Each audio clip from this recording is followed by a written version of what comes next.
여기 한 명의 해외 학자가 있습니다.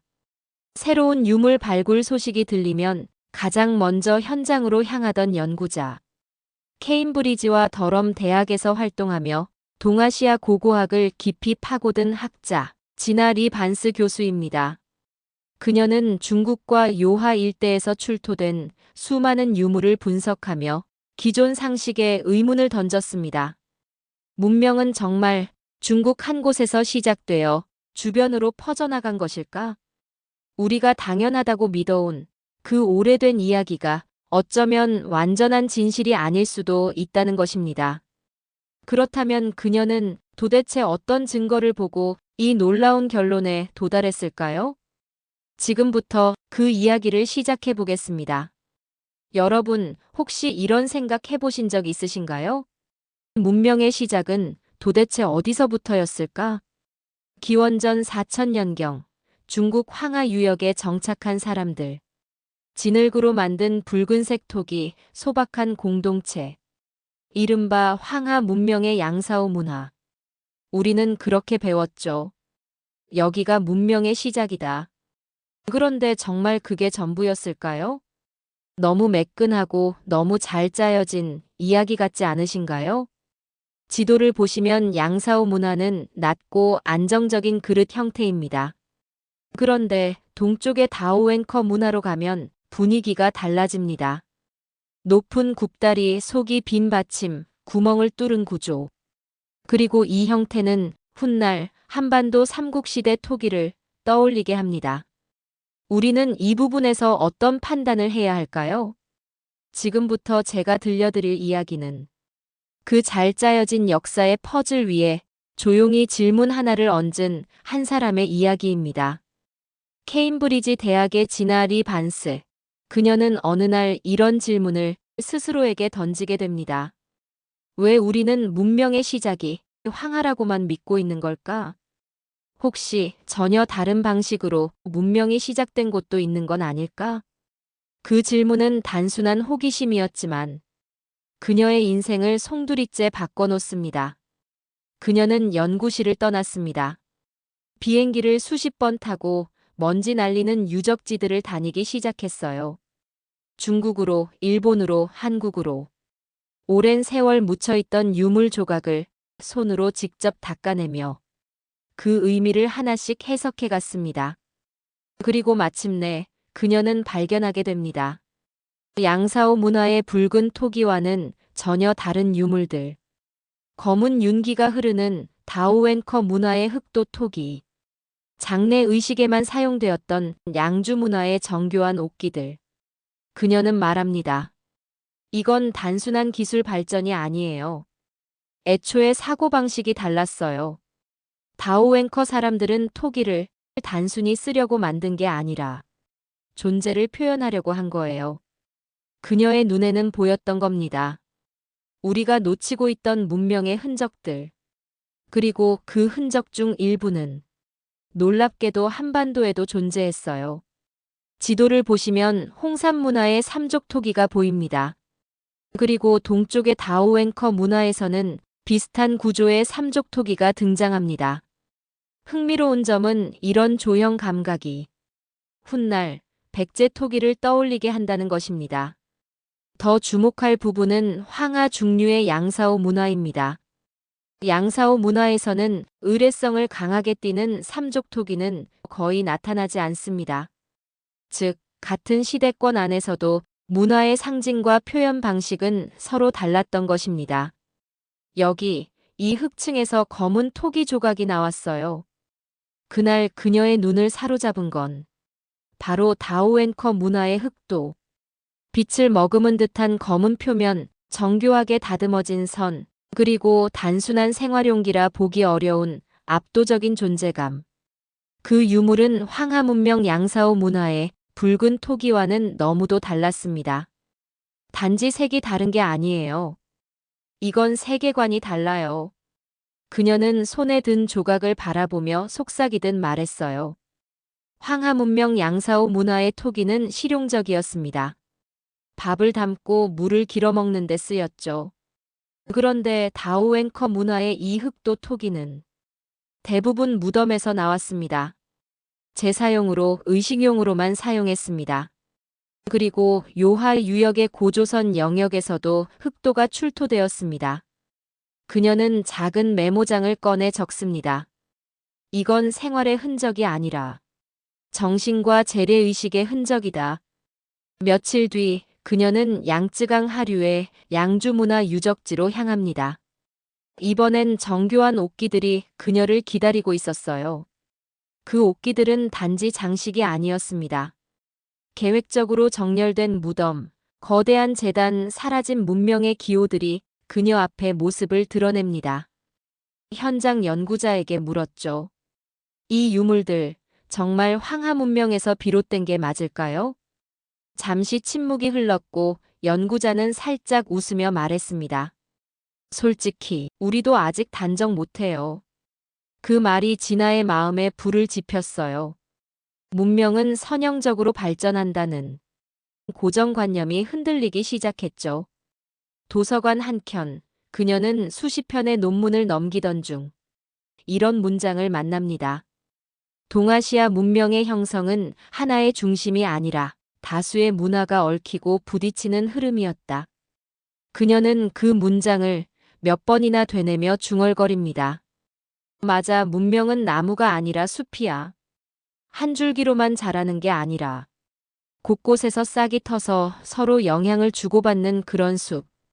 그때부터 그녀의 여정은 달라졌습니다. 유물을 찾는 고고학자에서 문명의 패턴을 해석하는 이야기꾼으로 다가가고 있었습니다. 이야기는 이제 막 첫 페이지를 넘겼을 뿐입니다. 이걸 보세요. 같은 시대인데 이렇게 다르게 생겼어요. 테이블엔 세 가지 토기가 놓여 있었어요. 하나는 양사오 문화의 붉은 토기, 두 번째는 다오웬커의 흑도, 세 번째는 양주의 흑색 토기와 옥기. 비슷해 보여도 완전히 다릅니다. 양사오 토기는 손으로 빚어 만든 생활용 그릇이 많았어요. 색은 주로 붉은빛, 그림은 자연이나 동물 무늬였어요. 다오웬커 토기는 바퀴를 돌려 만들어서 정교한 형태입니다. 색은 깊은 검정색 또는 회색으로 장식은 거의 없고 쓰임새는 주로 무덤용 또는 의뢰용이었습니다. 양주문화 토기는 더 진화했죠. 회색빛과 검은 도기, 그리고 옥으로 만든 장식품들. 모두 통치 엘리트, 즉 지배자 계급의 의뢰용이었어요. 홍산문화 유적을 보면 놀라운 장면이 펼쳐집니다. 양주 문화처럼 토기와 옥기가 함께 출토되는 것입니다. 이것은 단순한 생활용품이 아닙니다. 권력, 제사, 그리고 질서를 상징하는 물건들이었습니다. 다시 말해, 이미 이 시대 사람들은 눈에 보이지 않는 권위를 형태와 의식으로 표현하고 있었던 것입니다. 하지만 여기서 끝이 아닙니다. 시간은 수천 년이 흘렀습니다. 왕조는 사라지고 나라의 이름도 바뀌었습니다. 그런데 한반도 남쪽 사만시대의 유적에서 우리는 익숙한 장면을 다시 보게 됩니다. 홍산문화에서 보이는 의뢰용 도기의 중요성은 무늬는 달라졌습니다. 형태도 달라졌습니다. 하지만 토기를 대하는 생각은 놀랍도록 닮아 있습니다. 이것은 우연일까요? 아니면 오래된 문화의 기억일까요? 홍산에서 시작된 상징, 다오웬커에서 발전한 의뢰, 그리고 사만으로 이어진 정신. 역사는 끊어진 적이 없습니다. 우리가 끊어져 보았을 뿐입니다. 그런데 더 흥미로운 사실이 있습니다. 산동 지역은 예로부터 고조선의 고인돌이 발견된 지역이었습니다. 그런데 산동 지역 다오웬커에서 기원전 3000년 전 고대 문양이 발견됩니다. 왜 우리는 이 모습이 낯설지 않을까요? 둥근 해와 달을 닮은 형상, 그 아래 솟아오른 5개의 봉우리들. 이 구조는 단순한 장식이 아닙니다. 하늘과 땅, 그리고 그 질서를 표현하려는 오래된 언어입니다. 그래서 일부에서는 아사다를 형상화했다는 이야기도 있습니다. 그런데 뜻밖에도 수천 년 뒤 조선의 궁궐에서 우리는 다시 같은 질문과 마주합니다. 1월호 봉도. 해와 달, 5봉우리, 끝없이 흐르는 물. 왕의 뒤에 놓였지만 그것은 단순한 배경이 아니었습니다. 세상의 질서를 그린 그림, 하늘의 뜻과 땅의 중심을 보여주는 상징이었습니다. 물론 두 문양이 완전히 같다고 말할 수는 없습니다. 하지만 분명한 것은 있습니다. 우리는 아주 오래전부터 하늘을 올려다보며 질서를 생각했고 산을 바라보며 중심을 세우려 했다는 것입니다. 다오웬커의 장인은 토기에 새겼고 홍산의 사람들은 제단에 담았으며 고조선의 후예들은 국가의 질서로 이어갔고 조선의 화원은 병풍 위에 완성했습니다. 이것은 그림의 계승일까요? 아니면 생각의 계승일까요? 역사는 사라진 나라의 이름만 남기지 않습니다. 그들이 세상을 바라본 방식도 함께 남깁니다. 그리고 더 놀라운 사실이 있습니다. 우리가 지금도 이 그림을 사용하고 있다는 것. 궁궐에서, 문화 속에서, 상징 속에서 여전히 이 문양을 바라보고 있다는 것 말입니다. 이것은 단순한 전통의 보존일까요? 어쩌면 더 깊은 의미가 있습니다. 수천 년의 시간이 흘러도 이 그림이 우리 곁에 남아있다는 것은 그 그림의 주인공이 바로 우리, 그리고 여러분이라는 뜻일지도 모릅니다. 홍산 문화, 다오웬커 문화, 양주 문화. 이 세 문화에는 공통점이 있습니다. 이것은 우연히 나온 색이 아닙니다. 불을 다룰 줄 아는 자들만 만들 수 있는 결과였습니다. 가마속 산소를 줄이고 온도를 높이며 흙의 성질까지 계산해야 했습니다. 흙을 빚은 것이 아니라 불을 통제한 것입니다. 그런데 양사오 문화는 다른 길을 보여줍니다. 붉은 토기가 중심입니다. 산소가 충분한 상태에서 구워낸 보다 자연스러운 방식의 토기입니다. 물론 아름답고 뛰어난 문화였습니다. 하지만 기술의 방향은 달랐습니다. 한쪽은 생활을 위한 그릇을 만들었고 한쪽은 불의 조건까지 지배했습니다. 그리고 바로 여기서 역사의 퍼즐이 시작됩니다. 왜 홍산과 다오웬커, 양주는 서로 닮은 기술을 가지고 있었을까요? 멀리 떨어진 문화가 동일한 불의 언어를 사용했다는 것은 무엇을 뜻할까요? 여기서 해외 논문의 지도가 우리에게 새로운 시각을 던집니다. 기원전 3000년경 양사오 문화와 산둥의 다오웬커 문화 사이에는 거대한 산줄기가 놓여 있습니다. 바로 태행산맥입니다. 이 산맥은 단순한 지형이 아니었습니다. 사람의 이동을 늦추고 기술의 흐름을 끊으며 문화의 경계를 만들었습니다. 그래서 양사오의 붉은 토기 전통은 쉽게 산둥으로 스며들지 못했습니다. 반대로 산둥의 흑도 기술 역시 서쪽으로 빠르게 퍼지지 못했습니다. 동일한 시대를 살았지만 서로 다른 불을 사용했던 것입니다. 그런데 북쪽의 홍산, 동쪽의 다오웬커, 남쪽의 량주는 놀랍게도 닮아 있습니다. 이것은 우연일까요? 아니면 산맥을 피해 바다와 평야, 강을 따라 이어진 또 다른 문명의 길이 있었던 것일까요? 우리는 지금 토기를 보고 있는 것이 아닙니다. 보이지 않는 길 위를 이동한 고대 기술의 지도를 보고 있는 것입니다. 기술은 길을 따라 움직입니다. 사람을 따라 이동합니다. 홍산에서 피어난 불의 지식이 산둥을 지나 장강, 유영, 양주까지 이어졌을 가능성. 누가 먼저 문명을 다루었는지 그 흔적을 보고 있는 것입니다. 진아는 유물 하나하나를 손으로 만지며 말합니다. 이건 그냥 그릇이 아니에요. 이건 그 시대 사람들이 세상을 어떻게 이해했는지를 말해주는 언어예요. 많은 학자들이 이렇게 말했습니다. 양사오가 먼저고 그 뒤에 다오웬커와 양주가 생긴 거지. 하지만 진아 박사는 달랐어요. 그녀는 토기의 기술뿐 아니라 정신성을 봤습니다. 양사오 문화는 농사 중심, 공동체 중심의 평등한 사회. 다오웬커는 제사 중심, 죽은 이에게 의미를 둔 세계관. 량주는 위계 중심, 지배자와 피지배자의 구분이 확실한 사회. 진아 박사는 학회에 발표를 합니다. 제목은 간단했어요. 동아시아 문명의 다원적 기원. 그러나 학계의 반응은 싸늘했어요. 너무 과감하다. 증거가 부족하다. 기존 이론을 왜 자꾸 흔드느냐? 진아 박사는 실망했지만 포기하지 않았습니다. 그녀는 오히려 더 많은 유적지를 찾기 위해 비행기에 올랐습니다. 한국의 단군 신화 속 고조선 유적, 몽골 국경의 옥기 출토지, 일본 규슈의 조문 문화까지. 답은 흙 속에 있다. 왜 이런 복잡한 토기를 만든 걸까?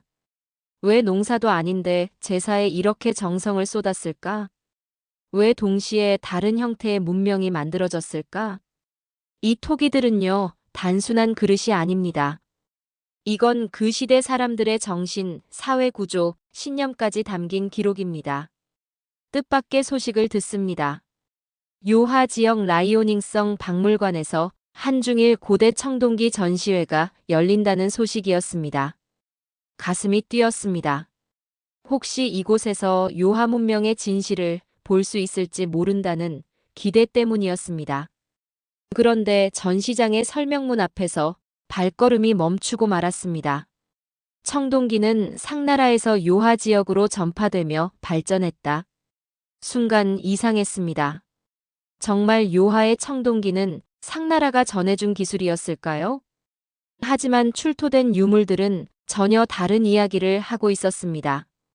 연대를 보면 요하 지역의 청동 유물은 상나라보다 오히려 더 앞선 것으로 거론됩니다. 이것이 단순한 주변 문화였다면 어떻게 더 잃은 흔적이 남을 수 있었을까요? 더 놀라운 사실도 있습니다. 중국 문명의 상징처럼 여겨지는 청동솥. 그 원형으로 볼 수 있는 초기 형태의 유물들이 바로 요하 지역 랴오닝 일대에서 발견됩니다. 중심에서 주변으로 퍼졌다는 설명과는 어딘가 맞지 않는 장면입니다. 그래서 의문이 생깁니다. 이 해석은 단순한 전시 설명일까요? 아니면 하버드 출신 마크 바잉턴이 제기한 동북공정의 시선이 은밀하게 스며든 결과일까요? 그러나 결국 답은 문장이 아니라 유물에 있습니다. 유물은 거짓말을 하지 않습니다.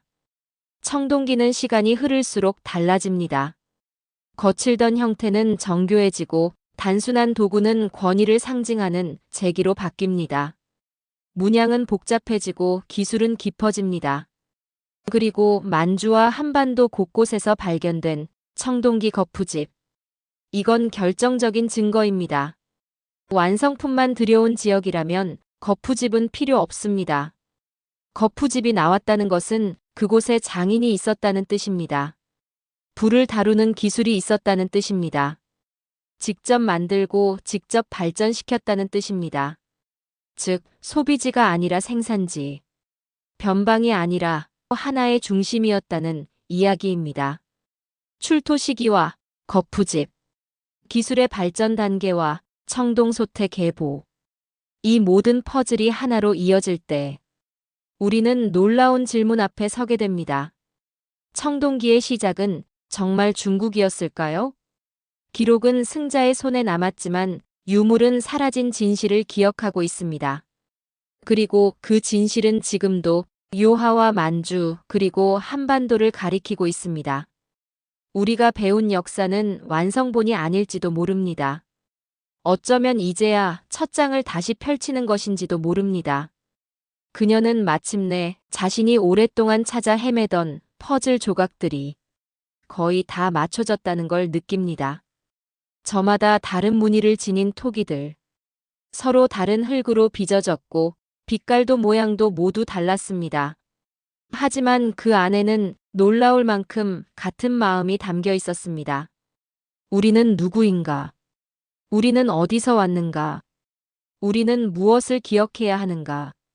그 질문은 시대가 달라도 같았습니다. 이건 우연이 아닙니다. 이건 인간이 남긴 기억입니다. 사람은 어느 땅에 살든 하늘을 올려다보았습니다. 죽음을 생각했고 보이지 않는 세계를 상상했습니다. 그리고 그 마음은 토기와 무덤, 제사와 상징 속에 남았습니다. 중요한 것은 과거를 어떤 시선으로 바라보느냐입니다. 문명은 한 송이 꽃처럼 한 곳에서만 피어나지 않았습니다. 들판의 야생화처럼 저마다의 자리에서 피어났습니다. 각자의 하늘을 바라보며 각자의 방식으로 세상을 이해했습니다. 그리고 시간이 흘러 그 꽃들이 서로 만나 숲이 되었습니다. 문명은 기록보다 깊습니다. 숫자보다 큽니다. 지도보다 훨씬 살아있는 존재입니다. 그래서 우리는 낡은 유물의 조각을 맞추며 결국 우리 자신을 이해하게 됩니다. 지금 누군가는 우리의 유물을 자신의 역사라고 말합니다. 하지만 유물은 주인을 알고 있습니다. 제작 방식이 말하고 묻힌 시간과 장소가 말합니다.